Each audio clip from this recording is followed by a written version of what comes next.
नमस्कार, आप देख रहे हैं शुभ 24 न्यूज चैनल। मैं हूं राज शर्मा आपके साथ। हमेशा सरकार के सामने जनता की आवाज बनने वाले, जनता के हकों के लिए अपनी आवाज उठाने वाले आज हमारे साथ नेता हैं जो भीम आर्मी के संस्थापक हैं और आज़ाद समाज पार्टी के अध्यक्ष हैं, आज़ाद चंद्रशेखर, जिन्हें रावण के नाम से भी जाना जाता है। सर, बहुत बहुत स्वागत है आपका। जी, बहुत आभार आपका। सर, सीधे सवालों पर आते हैं और आपसे जानना चाहेंगे, भीम आर्मी जब बनी हुई थी तो आपको अपनी अलग से राजनीतिक पार्टी बनाने की क्या जरूरत पड़ी? देखिए, भीम आर्मी एक सामाजिक आंदोलन है और ये इसलिए बनाया गया क्योंकि मान्यवर काशीराम साहब कहते थे कि मुर्दा लोग मिशन नहीं चलाते और जिंदा लोग रुकने नहीं देते। तो जब मिशन बंद हो गया तो मुझे लगा कि सामाजिक आंदोलन की जरूरत है, क्योंकि मान्यवर काशीराम साहब ने कहा है कि राजनीति चले ना चले, सरकार बने ना बने, लेकिन सामाजिक परिवर्तन की जो गति है, सामाजिक आंदोलन नहीं रुकना चाहिए, क्योंकि आंदोलन से लाल पैदा होते हैं और समझौतों से दलाल पैदा होते हैं। तो इसलिए भीम आर्मी अपना संवैधानिक काम जो है वो करती है। तो जहां आज मैं उत्तर प्रदेश के अंदर देख रहा हूं या पूरे देश में देख रहा हूं, जैसे अभी हम लोग राजस्थान में हैं, सरकारें तो यहाँ हैं सारी, लेकिन फिर भी पाली में जो हुआ, थानागाजी में जो हुआ, चूरू में जो हुआ, और ये जो वर्तमान की सरकार है, इन्होंने तो 2 अप्रैल के मुकदमे वापसी करने के बहुत वादे किए थे, अब तक तो नहीं किए। 1 साल बचा है सरकार का।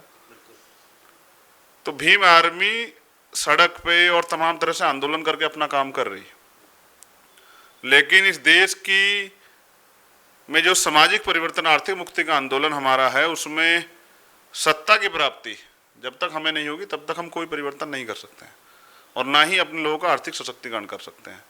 तो हमारा सामाजिक आंदोलन भीम आर्मी है और राजनीतिक आंदोलन है आज़ाद समाज पार्टी, जिससे कि नौजवानों को, वो लोग जो मेहनत करते हैं, दिन रात काम करते हैं, भूखे प्यासे रह के भी आंदोलन चलाते हैं, जनता के हित की लड़ाई लड़ते हैं, उन नौजवानों को अवसर देने के लिए उनका अपना दल, एक प्लेटफार्म जहां रह के वो राजनीतिक शक्ति का निर्माण कर सकते हैं और राजनीतिक शक्ति प्राप्त करके परिवर्तन कर सकते हैं। आज़ाद समाज पार्टी बनाई गई। सर, आपको कब लगा कि आपको जनता की आवाज़ बनना चाहिए? किस मोड़ पर आपकी जो ज़िंदगी है वो टर्न हुई और आपने सोचा कि नहीं, मुझे अपनी जनता के लिए काम करना चाहिए, उनके लिए, हकों के लिए आवाज़ उठानी चाहिए?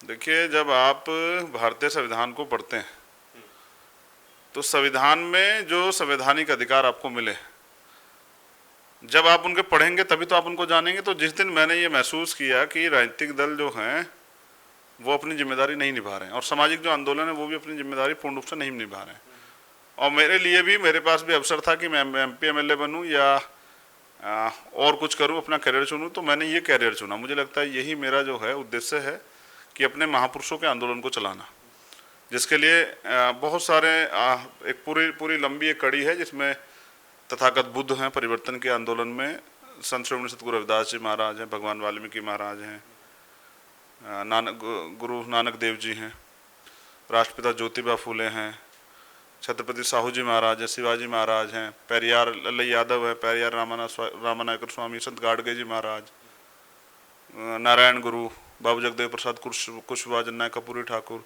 और यहाँ राजस्थान में कुंभाराम आर्य, ये परिवर्तन के अग्रदूत हैं, जिन्होंने परिवर्तन के लिए लड़ाई लड़ी, ऐसी लड़ाई जो समता, समानता, बंधुत्व, भाईचारे पर आधारित हो।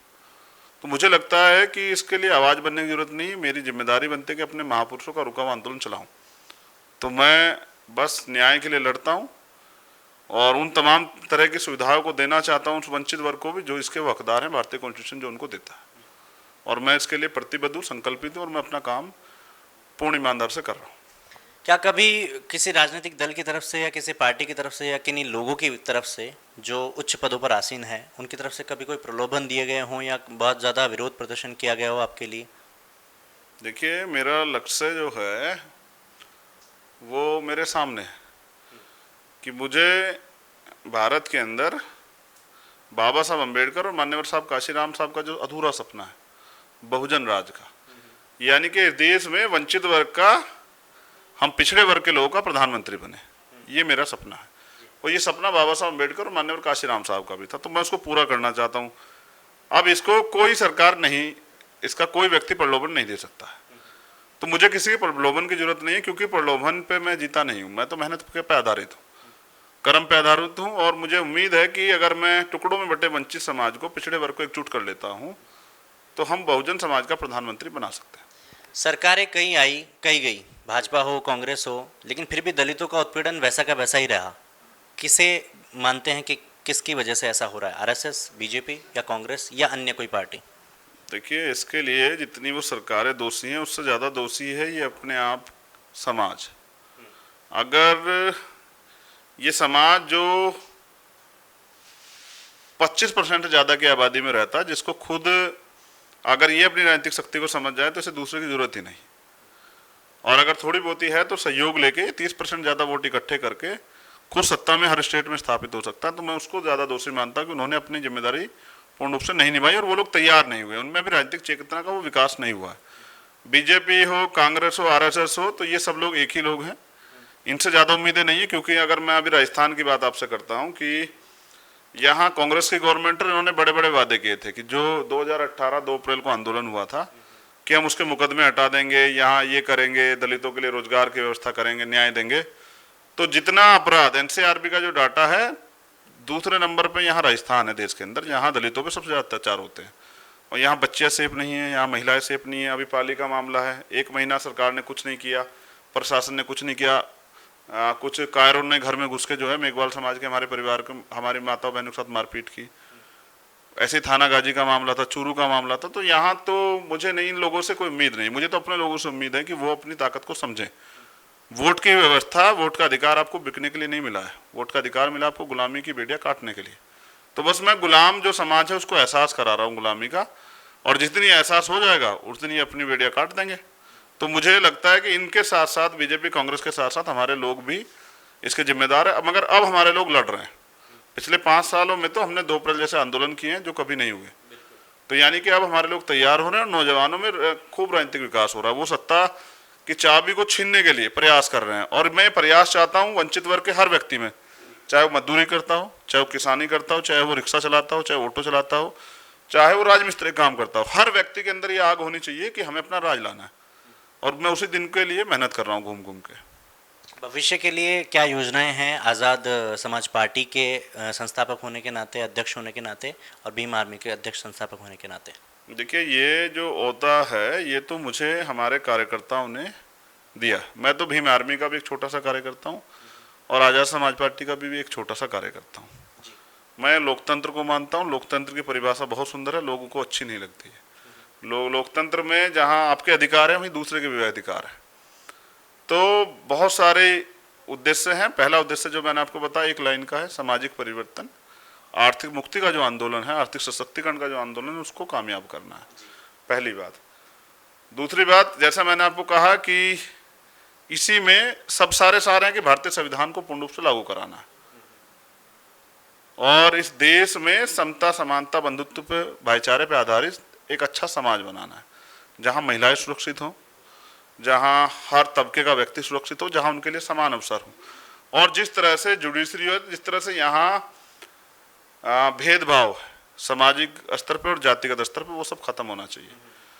तो बहुत सारी योजनाएं, एक नट सेल में जब आज़ाद समाज पार्टी की सरकार आएगी जिस प्रदेश में, तो उस प्रदेश में रोटी, कपड़ा, मकान, चिकित्सा, शिक्षा, सुरक्षा, रोजगार और न्याय, ये 8 चीज़ें की गारंटी सरकार जो है उस प्रदेश में रहने वाले अंतिम व्यक्ति को देगी। और हम लोगों को समझाएंगे भारतीय संविधान की ताकत और वोट की वैल्यू। तो मुझे लगता है कि एक अच्छा समाज और एक अच्छा राज स्थापित करने का हम लोग करेंगे।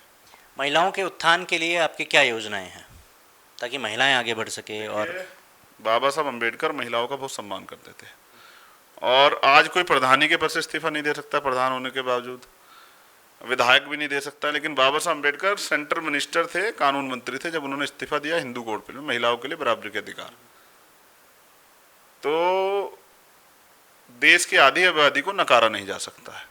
और उनको ये कह के भी, जिस तरह से बीजेपी के नेता भाषण दे रहे थे, एक तो मुख्यमंत्री कह रहे थे कि भाई फटी हुई जींस पहनी हुई है, तो मतलब वो जींस से, कपड़ों से तय नहीं कर सकते कि महिला क्या करने वाली। इस देश में महिला जिनसे तो पुरुष पैदा होते हैं, उन महिलाओं को नजरअंदाज ना करते हुए उनकी भी हिस्सेदारी, उनका भी सहयोग, उनका भी योगदान जो है देश हित में लेना चाहिए।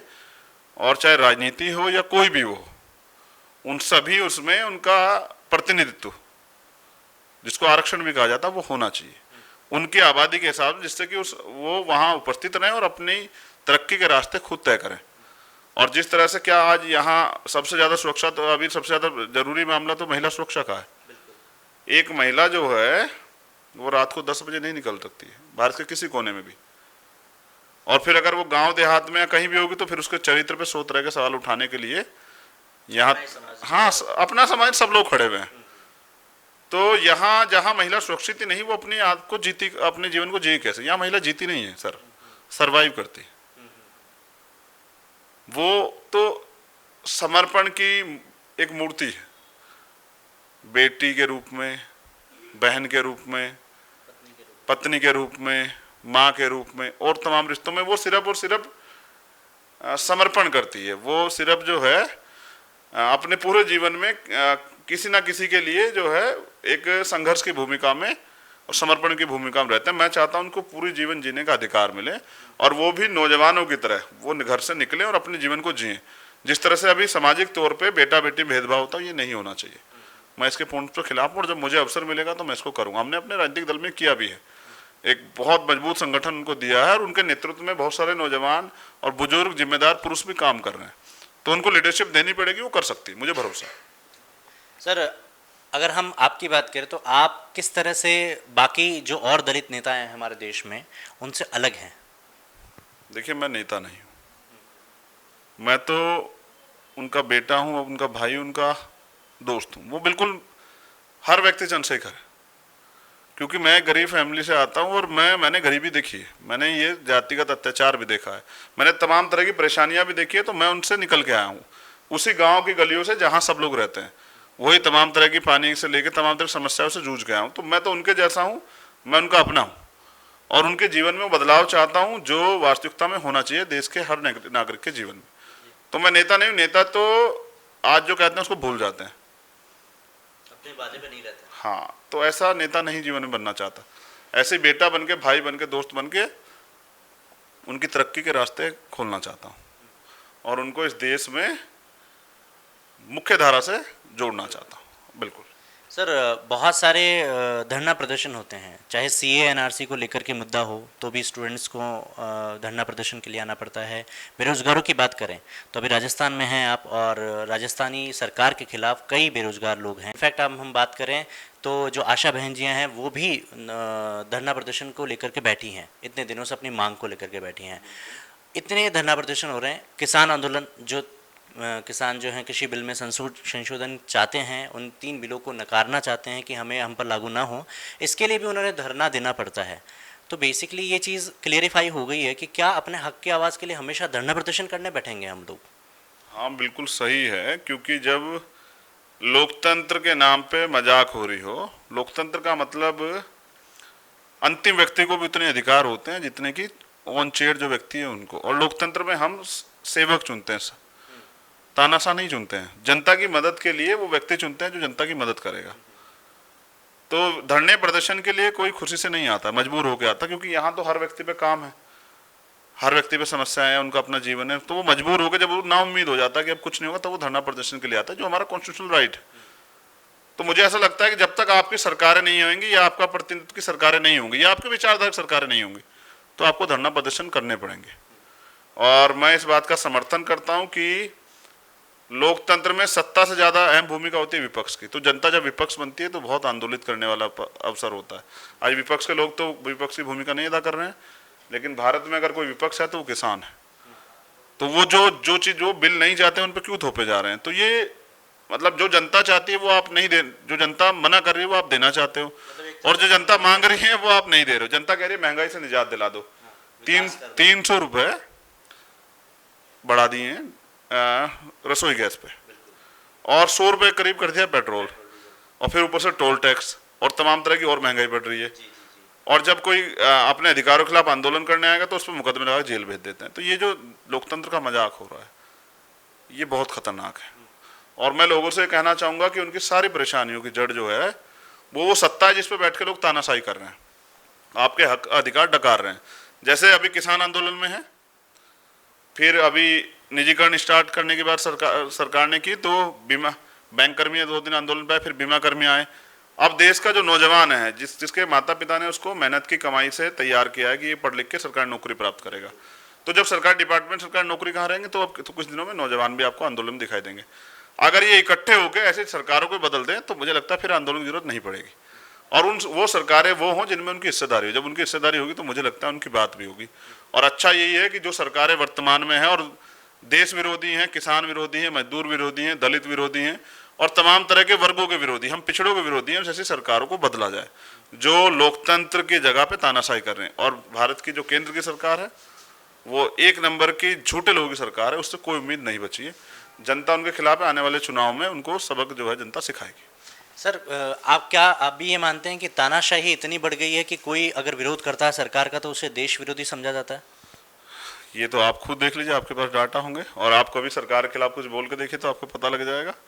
आपके दफ्तर पे बैठे होंगे ईडी वाले, इनकम टैक्स वाले, एनआईए वाले, तो सब आपको पता लग जाएगा कि देशद्रोही हैं। देखिए, पहली बात तो सरकार के खिलाफ बोलना देशद्रोह नहीं होता। कोई सरकार जो है वो राष्ट्र हितैषी नहीं हो सकती है, क्योंकि वो विपक्ष में रहने वाले लोगों के खिलाफ भी होती है, कई चीजें ऐसी करती भी है। तो राष्ट्र तो सब लोगों से मिलकर बनता है, तो इसलिए ये लोकतंत्र में विरोध का अधिकार कॉन्स्टिट्यूशन देता है, इसको छीना जा रहा है, ये तानाशाही है और मैं इसके खिलाफ हूं। और हम लोग मुकदमों से नहीं डरते हैं, लेकिन हाँ, अगर कोई सरकार तानाशाही करेगी तो विपक्ष की भूमिका में लंबे समय से भीम आर्मी और आजाद समाज पार्टी रहती है, और हम तो आंदोलन की देन है, तो हमें तो देखना पड़ेगा। जो लोग तानाशाही करेंगे वो सब लोग हमें देखेंगे। धन्यवाद।